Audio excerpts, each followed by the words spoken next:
geni, preses te arcesit cum diaconibus tuis. Eamus, aut sibultis calciome. Calciate ad animum tuum.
Fructuosum impone, augurium impone, et eulogium impone.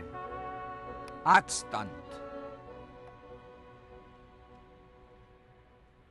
Audisti quid imperatores preceperum?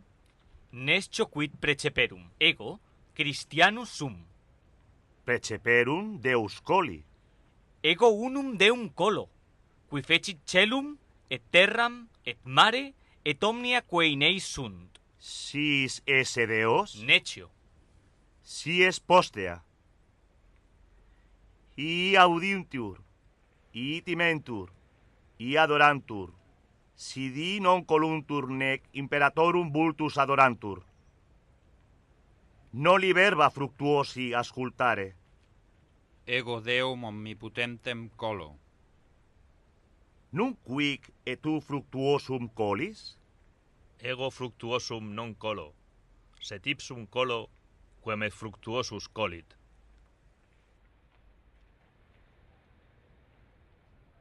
Episcopus es? Sum. Fuisti, dico eos vivos ardere.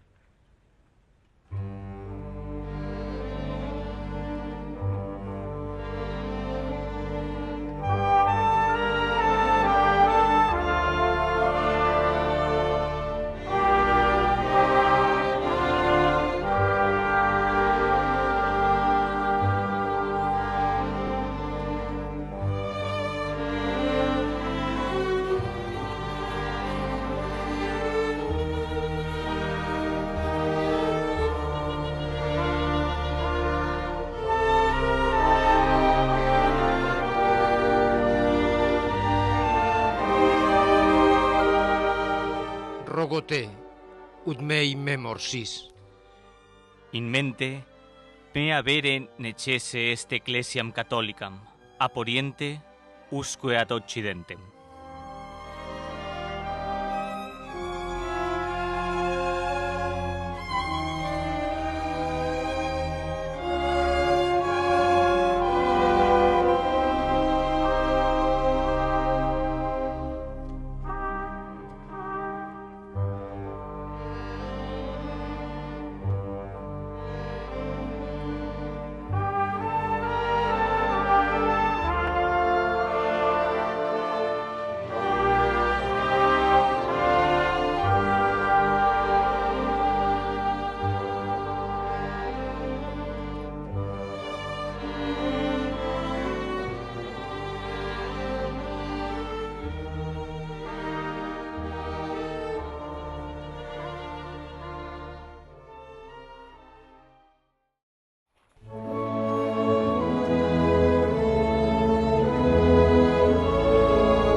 austerit bovis pastor, nec deficere poterit caritas et repromissio Domini, tan in hoc seculo quam in futuro, hoc enim quod cernitis, unios orae videtur infirmitas.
O beati martires, in igne probatis sicut aurum preciosum, vestiti loricam, fidei et galleam salutis, qui coronati sunt diademate et corona immarcesibili, eo quod diaboli caput calcaverum. O beati martires, qui meruerum dignam habitationem, in celis ad dexteram stantes Christi, benedicentes Deum Patrem omnipotentem, et Iesum Christum Filium eius, et Spiritum Sanctum.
Secundum magna misericordiam